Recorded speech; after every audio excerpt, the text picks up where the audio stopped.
कांग्रेस के 60 विधायक करेंगे बगावत, एक और राज्य खोएगी कांग्रेस। पूर्व सीएम के बयान से मची कांग्रेस में खलबली, बीजेपी कांग्रेस से छीनेगी सरकार। दक्षिण भारत में फिर से बीजेपी की होगी वापसी, कांग्रेस में मची खलबली। एक बार फिर ऑपरेशन लोटस की तैयारी शुरू हो गई है और इस बार फिर निशाने पर कांग्रेस की सरकार है। लेकिन एक बार कांग्रेस या 2 दर्जन विधायक नहीं टूटेंगे, बल्कि ये संख्या 50 से भी ज्यादा होने वाली है। निशाने पर कर्नाटक की सिद्धारमैया की सरकार है और टूटने वाले विधायकों की संख्या 60 के करीब है।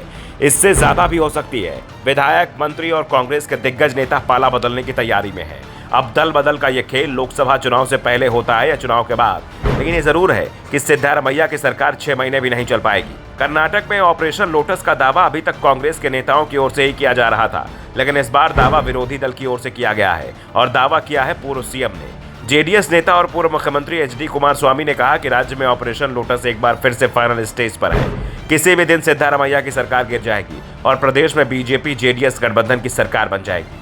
करीब 60 कांग्रेसी विधायक इस्तीफा देने को तैयार है और इतने विधायकों के इस्तीफे होते ही कांग्रेस के पास विधायकों की संख्या 75 से नीचे आ जाएगी।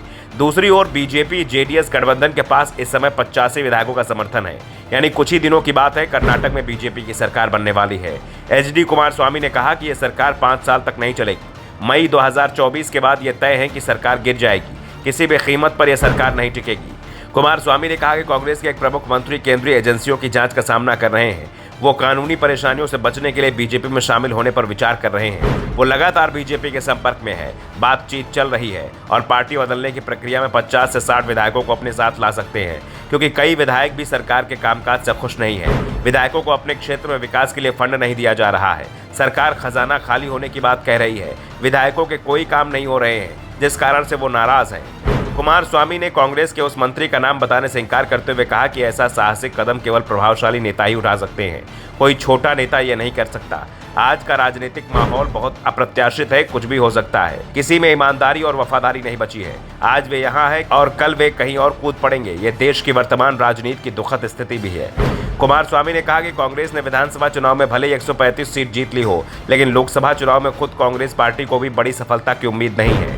कांग्रेस को खुद अपनी ताकत पर ही संदेह है। कुमारस्वामी के बयान के बाद से ही कर्नाटक की सियासत में उबाल दिखाई दे रहा है। कुमारस्वामी ने पुराने चुनाव के रिकॉर्ड का हवाला देते हुए कहा कि कांग्रेस का प्रदर्शन विधानसभा में कितना भी अच्छा रहा हो, लेकिन जब भी लोकसभा चुनाव की बारी आती है उसका प्रदर्शन बेहद खराब रहा है। 2019 के लोकसभा चुनाव में कांग्रेस को सिर्फ 1 सीट पर जीत मिल पाई थी, वो भी डिप्टी सीएम डीके शिवकुमार के भाई डीके सुरेश चुनाव जीतने में कामयाब हो पाए थे।